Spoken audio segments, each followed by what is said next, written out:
How to fix a Windows update replace the AMD drivers or the graphics driver. Hey guys, and welcome back. It has been noticed that with the latest Windows update, the graphics driver has been removed from the AMD graphics driver. So to solve it, first of all click on the search bar and tap on Computer Management. It will ask for permission, tap on Yes.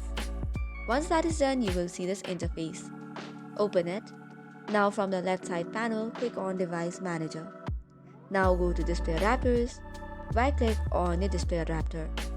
Go to your update driver and here's again. Click on the second option and click on Let Me Pick.